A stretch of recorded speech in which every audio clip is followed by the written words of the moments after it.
നമസ്കാരം. Shekinah Americas weekly news റൗണ്ടപ്പിലേക്ക് സ്വാഗതം. ഞാൻ ജോളി ജോസ്. ഈ ആഴ്ചയിലെ പ്രധാന വാർത്തകളിലേക്ക്.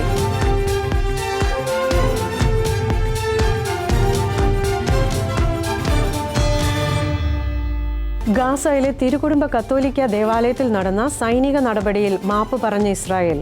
ഗാസ സിറ്റിയിലെ കത്തോലിക്ക പള്ളിയിൽ സംഭവിച്ച ആകസ്മികമായ ആക്രമണത്തെക്കുറിച്ച് അന്വേഷണത്തിന് ഉത്തരവിട്ടിരിക്കുകയാണ് IDF. മതസ്ഥാപനങ്ങളെയും ആരാധനാലയങ്ങളെയും സാധാരണക്കാരായ ആളുകളെയും സൈനിക നീക്കങ്ങൾ ബാധിക്കാതിരിക്കാൻ ഇസ്രായേൽ സൈന്യം പരമാവധി ശ്രമിക്കുന്നുണ്ടെന്നും കത്തോലിക്ക ദേവാലയത്തിൽ ഉണ്ടായ നാശനഷ്ടങ്ങളിൽ അതിയായ ഖേദം രേഖപ്പെടുത്തുന്നതായി IDF വൃത്തങ്ങൾ വ്യക്തമാക്കി. ഇസ്രായേൽ പ്രധാനമന്ത്രിയും സംഭവത്തിൽ ഖേദം പ്രകടിപ്പിച്ചു. ഗാസയിലെ ഏക കത്തോലിക്ക പള്ളിയായ തിരുക്കുടുംബ ദേവാലയം യുദ്ധകാലത്ത് ഗാസയിലെ ഇതര മതസ്ഥർക്കും ആശ്രയമായി മാറിയ ഇടമായിരുന്നു. ഇസ്രായേൽ വ്യോമാക്രമണത്തിൽ പള്ളി തകർക്കപ്പെട്ടതിലും ആളുകൾ കൊല്ലപ്പെട്ടതിലും ഖേദം പ്രകടിപ്പിച്ച് ഇസ്രായേൽ പ്രധാനമന്ത്രി ബെഞ്ചമിൻ നെതന്യാഹു തന്നെ രംഗത്തെത്തിയിട്ടുണ്ട്. IDF നടപടിയിൽ നിരപരാധികൾ പള്ളിയിൽ കൊല്ലപ്പെട്ട സാഹചര്യം വലിയ ദുഃഖകരമാണെന്നായിരുന്നു പ്രധാനമന്ത്രിയുടെ ഓഫീസ് വ്യക്തമാക്കിയത്. അമേരിക്കൻ പ്രസിഡന്റ് ഡൊണാൾഡ് ട്രംപ് സംഭവത്തെ അപലപിച്ചു. ഇസ്രായേൽ പ്രധാനമന്ത്രിയുമായി ട്രംപ് ടെലിഫോണിൽ വിശദാംശങ്ങൾ അന്വേഷിച്ചു. ആരാധനാലയങ്ങളിലും ആശുപത്രികളിലും സാധാരണക്കാർ അധിവസിക്കുന്ന മേഖലകളിലും ഹമാസ് ഭീകരവാദികൾ മറഞ്ഞിരുന്ന് ഇസ്രായേലിനെതിരെ ഭീകരപ്രവർത്തനങ്ങൾ ആസൂത്രണം ചെയ്യുകയും നടപ്പിലാക്കുകയും ചെയ്യുന്നത് നിത്യസംഭവമാണ്. ഇത്തരം സന്ദർഭങ്ങളിൽ അതീവ ജാഗ്രതയോടെയാണ് സൈന്യം പ്രവർത്തിക്കുന്നതെന്ന് ഗാസയിലെ തിരുക്കുടുംബ ദേവാലയത്തിലെ ആക്രമണവുമായി ബന്ധപ്പെട്ട് ഇസ്രായേൽ വ്യക്തമാക്കിയിരിക്കുന്നത്. IDF പ്രസ്താവന പറയുന്നത് ഇപ്രകാരമാണ്: ഗാസയിലെ പള്ളിയിൽ സംഭവിച്ച ആക്രമണത്തെ തുടർന്ന് തെളിവുകൾ, സാക്ഷിമൊഴികൾ സംബന്ധിച്ച റിപ്പോർട്ടുകൾ IDF ഇതിനോടകം ശേഖരിച്ചു കഴിഞ്ഞു.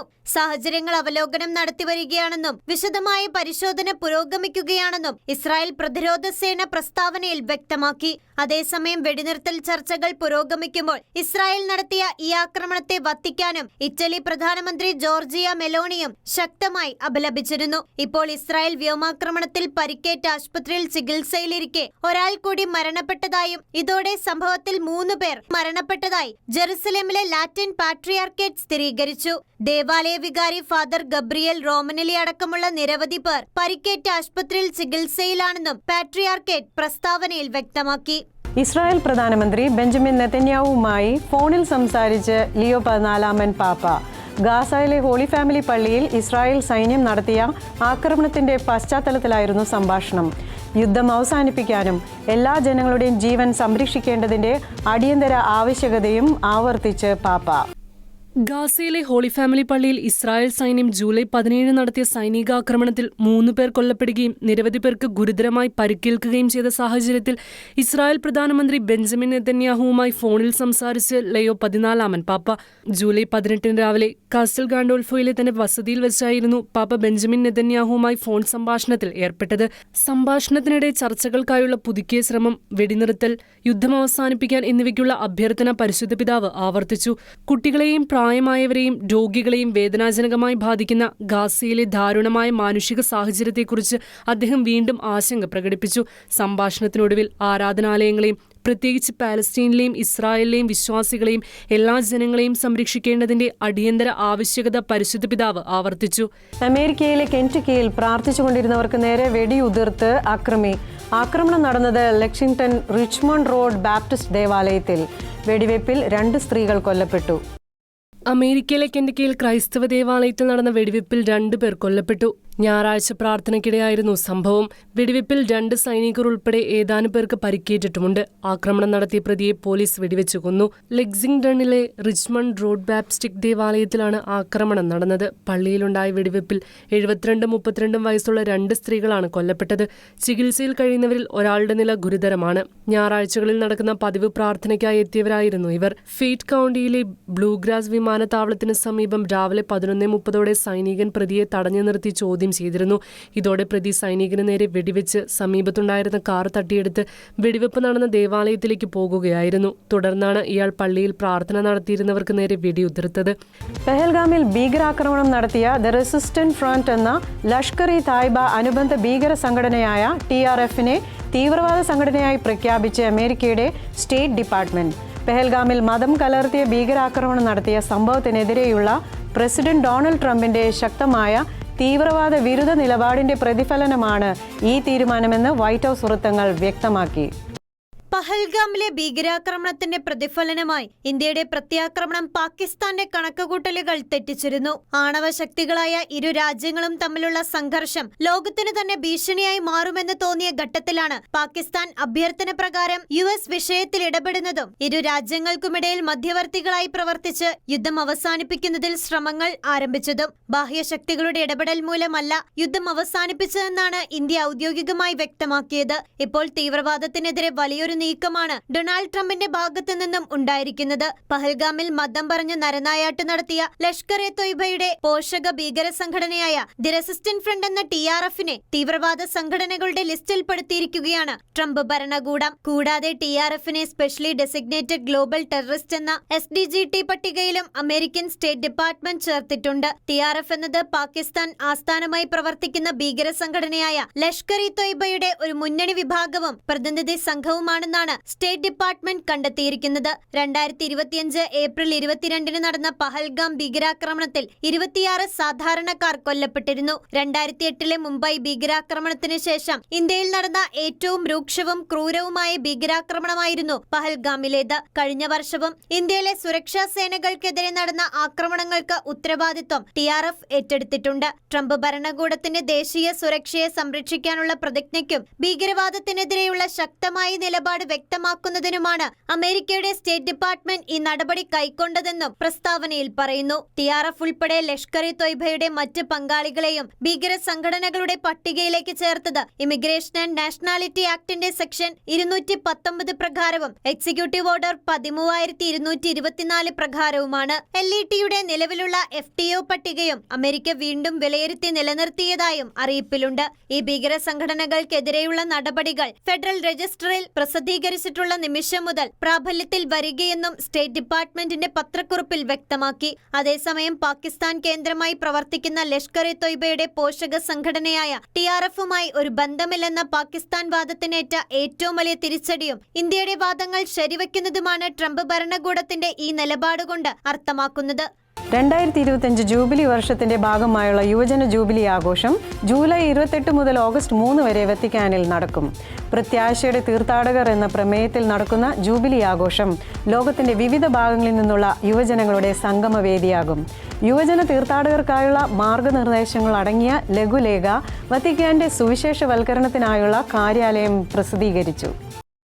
2025 ജൂലൈ 28 മുതൽ ആഗസ്റ്റ് 3 വരെ റോമിൽ നടക്കാനിരിക്കുന്ന യുവജന ജൂബിലി ആഘോഷത്തിനെത്തുന്ന തീർത്ഥാടകർക്ക് സൗകര്യപ്രദമായ രീതിയിൽ സംശയരഹിതമായി പങ്കെടുക്കുന്നതിനാവശ്യമായ ഉപയോഗപ്രദമായ എല്ലാ വിവരങ്ങളും ഉൾക്കൊള്ളുന്ന മാർഗരേഖ വത്തിക്കാൻ പ്രസിദ്ധീകരിച്ചു.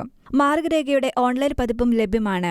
ലോകമെമ്പാടുമുള്ള ലക്ഷക്കണക്കിന് യുവജനങ്ങൾ പങ്കെടുക്കുന്ന ഈ ജൂബിലി വേളയിൽ വിവിധ സാംസ്കാരിക പരിപാടികൾ, പ്രാർത്ഥനാ സമ്മേളനങ്ങൾ, കൂട്ടായ്മകൾ, വിശുദ്ധ വാതിൽ പ്രവേശനം, അനുരഞ്ജന കൂദാശ സ്വീകരണം, ജാഗരണ പ്രാർത്ഥനകൾ, ആരാധനകൾ എന്നിവ ഉൾപ്പെടുന്നു. ആഗസ്റ്റ് 2 ശനിയാഴ്ച നടക്കുന്ന ജാഗരണ പ്രാർത്ഥനയിലും ആഗസ്റ്റ് 3 ഞായറാഴ്ച തോർ വെർഗാത്തയിൽ നടക്കുന്ന വിശുദ്ധ കുർബാനയിലും പരിശുദ്ധ പിതാവ് ലയോ 14 പാപ്പ സംബന്ധിക്കും. ജൂലൈ മാസം 29 തീയതി വൈകുന്നേരം 7 മണിക്ക് വിശുദ്ധ പത്രോസിന്റെ ചതുരത്തിൽ അർപ്പിക്കപ്പെടുന്ന വിശുദ്ധ ബലിയോടെയാണ് ഔദ്യോഗികമായ ജൂബിലി ആഘോഷങ്ങൾക്ക് തുടക്കം കുറിക്കപ്പെടുന്നത്. ആഗസ്റ്റ് മാസം 1 തീയതി ചിർക്കോ മാസിമോയിൽ വെച്ച് അനുരഞ്ജന കൂദാശയുടെ ആഘോഷവും നടക്കും. ആഗസ്റ്റ് മാസം 2 തീയതി തോർ വെർഗാത്തയിൽ വെച്ച് നടക്കുന്ന ജാഗരണ പ്രാർത്ഥനയോടെയും പിറ്റേ ദിവസം രാവിലെ നടക്കുന്ന വിശുദ്ധ കുർബാനയോടെയും ജൂബിലി ആഘോഷങ്ങൾ പര്യവസാനിക്കും. തെക്കൻ സിറിയയിൽ ക്രൈസ്തവ ദേവാലയത്തിന് നേരെ തീവ്രവാദി ആക്രമണം.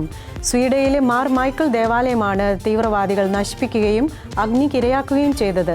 തുടർച്ചയായ സായുധ സംഘർഷങ്ങളിൽ ഭീതിയിലാണ് സിറിയയിലെ ക്രൈസ്തവ സമൂഹം. തെക്കൻ സിറിയയിൽ വർദ്ധിച്ചുവരുന്ന സായുധ ഏറ്റുമുട്ടലുകൾക്കിടയിൽ സ്വീഡ പ്രവിശ്യയിലെ അൽസൂറ അൽകുബ്ര ഗ്രാമത്തിൽ സെന്റ് മൈക്കിൾ ക്രൈസ്തവ ദേവാലയത്തിന് നേരെ തീവ്രവാദി സംഘത്തിന്റെ ആക്രമണം. ജൂലൈ 15 നടന്ന ആക്രമണത്തിൽ ദേവാലയത്തിന് സാരമായ കേടുപാടുകൾ സംഭവിച്ചിട്ടുണ്ട്. സാമൂഹിക മാധ്യമങ്ങളിൽ പ്രചരിക്കുന്ന ചിത്രങ്ങളിൽ ദേവാലയത്തിലെ വിശുദ്ധ കുരിശും അരുളിക്കയും അൾത്താരയിൽ ഉപയോഗിക്കുന്ന മറ്റ് വിശുദ്ധ വസ്തുക്കളും അശുദ്ധമാക്കുകയും സാരമായ കേടുപാടുകൾ സൃഷ്ടിച്ചതായും കാണാം. അക്രമികൾ അൾത്താരയിലെ തുണികൾ കീറുകയും സീലിംഗിലും ചുവരിലും തീയിടുകയും ചെയ്തു. ചെയ്തു. അഗ്നിയിൽ മുകളിലെ ഐക്കണുകളും അൾത്താരയ്ക്ക് മുകളിൽ മധ്യത്തിലായി സ്ഥാപിച്ചിരിക്കുന്ന കുരിശും നശിപ്പിക്കപ്പെട്ടു. ഈ പ്രദേശം നിരവധിയായ ഏറ്റുമുട്ടലുകൾക്ക് വേദിയായ ഇടമാണ്. ഇത്തരം സായുധ സംഘർഷങ്ങൾ നിരവധി കുടുംബങ്ങളെ പലായനം ചെയ്യാൻ നിർബന്ധിതരാക്കി. ചിലർ സുരക്ഷയ്ക്കായി പള്ളിയിൽ അഭയം തേടുന്നു. അടുത്തിടെ ജൂലൈ 14 സമാനമായ ആക്രമണ ശ്രമം നടന്നിരുന്നു. സിറിയയിലെ ടാർട്ടസിലെ അൽഗൊയ്ബത്ത് ഗ്രാമത്തിലെ മാർ ഏലിയാസ് മാരണേറ്റ് ദേവാലയത്തിൽ ബോംബ് വയ്ക്കാനുള്ള ശ്രമം സുരക്ഷാസേന തടഞ്ഞു. ഏകദേശം 20 കിലോഗ്രാം സ്ഫോടക വസ്തുക്കൾ നിറച്ച ഒരു കാർ ബോംബ് സ്ഫോടനത്തിന് പദ്ധതിയിട്ട 3 പേരെ അറസ്റ്റ് ചെയ്തു.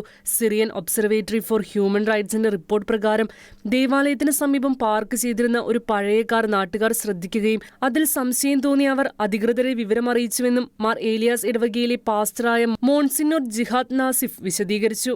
തുടർന്ന് പോലീസിന്റെ സമയോചിതമായ ഇടപെടലിനെ തുടർന്ന് വലിയ അപകടം തടയാൻ സാധിച്ചുവെന്നും പാസ്റ്റർ വ്യക്തമാക്കി. എന്നാൽ ഈ സംഭവത്തിന് 10 ദിവസം മുമ്പ് പ്രദേശത്തെ ദേവാലയത്തിലും കടകളിലും ക്രൈസ്തവരെ കൊല്ലാനും അവരുടെ ദേവാലയങ്ങൾ കത്തിക്കാനും ആഹ്വാനം ചെയ്യുന്ന ലഘുലേഖകൾ ഒട്ടിച്ച സംഭവവും നടന്നിരുന്നു. ഇത്തരത്തിൽ തുടർച്ചയായ സായുധ സംഘർഷങ്ങളിൽ ഭീതിയിലാണ് സിറിയയിലെ ക്രൈസ്തവ സമൂഹം. യുക്രൈനിലേക്ക് ഭക്ഷണം എത്തിച്ച് ലിയോ 14 മാർപ്പാപ്പ. കഴിഞ്ഞ ദിവസങ്ങളിലെ ഡ്രോൺ ആക്രമണത്തിൽ തകർക്കപ്പെട്ട യുക്രൈനിലെ ഖാർക്കീവിലെ നഗരങ്ങളിലേക്കാണ് റോമിലെ സെയിന്റ് സോഫിയ ബസിലിക്കയിൽ നിന്നും ഭക്ഷണം നിറച്ച ട്രക്കുകൾ പുറപ്പെട്ടിരിക്കുന്നത്. അടുത്തിടെ ഡ്രോൺ ആക്രമണത്തിൽ തകർക്കപ്പെട്ട യുക്രൈനിലെ ഖാർവീവിലെ നഗരങ്ങളായ സ്റ്റായി സാൾട്ടീവ്, ഷെഫ്ചെങ്കോവ് എന്നിവിടങ്ങളിലെ ജനങ്ങൾക്കായി ഭക്ഷണമെത്തിച്ച് ലിയോ 14 പാപ്പ.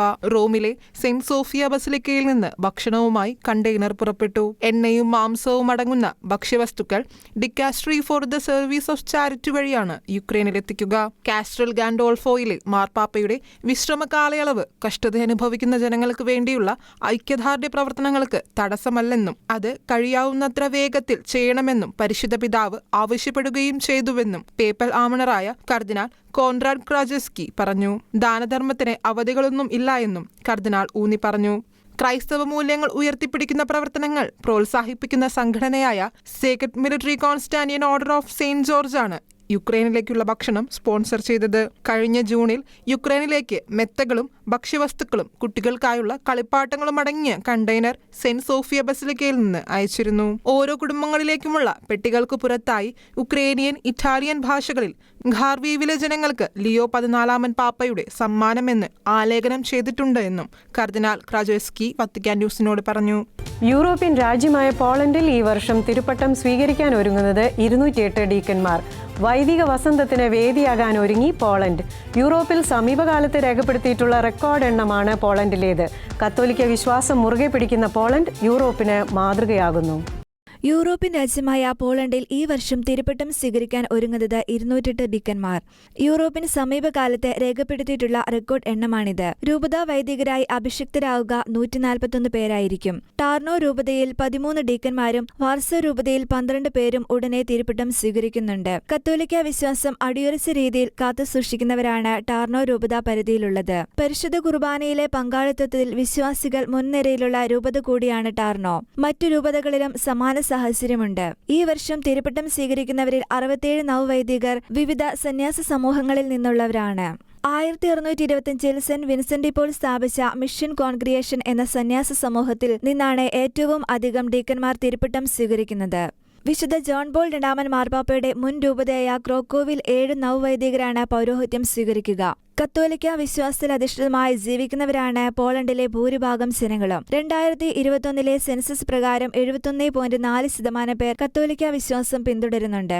ഏകദേശം 97% കത്തോലിക്കരും വർഷം തോറും കുമ്പസാര കൂദാശയിൽ പങ്കെടുക്കുന്നുണ്ടെന്നുള്ള റിപ്പോർട്ടുണ്ടായിരുന്നു. യൂറോപ്പിലേക്കുള്ള കുടിയേറ്റം വലിയ രീതിയിൽ ഉയർന്നപ്പോഴും രാജ്യത്തിന്റെ സാംസ്കാരികവും വിശ്വാസപരമായ പാരമ്പര്യം സംരക്ഷിക്കപ്പെടുവാൻ ശക്തമായ നിയന്ത്രണം ഏർപ്പെടുത്തിയ രാജ്യം കൂടിയാണ് പോളണ്ട്.